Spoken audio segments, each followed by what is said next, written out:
at masagana raw para sa pagnenegosyo ang taong 2011, mga astrologer. Ano-anong negosyo naman kaya ang papatok ngayong taon? Alamin sa pagtutok ni Bernadette Reyes.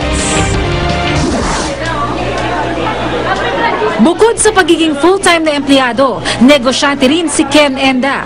Pinasok niya ang food court business nitong 2010. Pandagdag kita sa kanyang buwan ng sweldo bilang ahente. Minsan wala naman akong ibang ginagawa sa extra time ko. Instead of doing stupid things, kailangan na lang siguro business na lang. Stir-fried noodles, scramble at siomai ang ilan sa mga nausong food court business ngayong 2011. Pagkain pa rin daw ang isa sa mga papatok na negosyo ayon sa Philippine Chamber of Commerce and Industry.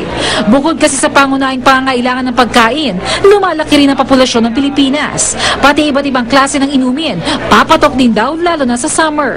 Kung first time mo magnegosyo, maaari ka mag-franchise, isang sistema kung saan kumita na ang negosyo o bumenta na ang produkto o serbisyo kaya madaling sundan at palaguin. Sa halagang 21,888 pesos, maaari na makapagsimula ng isang collapsible food court business.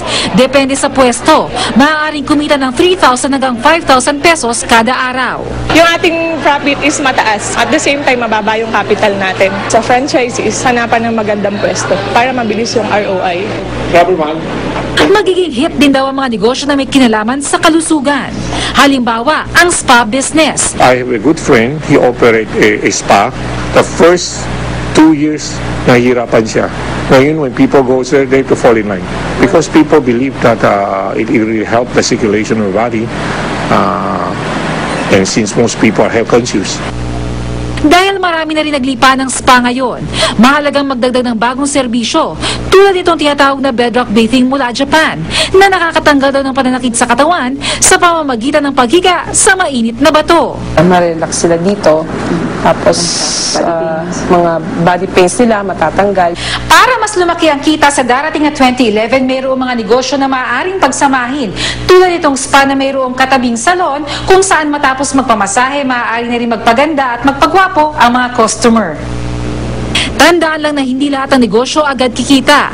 May pagkakataong maaaring malugi, kaya naman kailangan din ng puso ang pagnenegosyo. Pag-isipan nyo rin kung ano yung gusto nyo, yung passion nyo, kung ano yung gusto nyo i-business, kung ano pong food. Lahat naman ng business dapat tinututukan natin kasi hindi magsasucceed ang business kung papabayaan lang natin.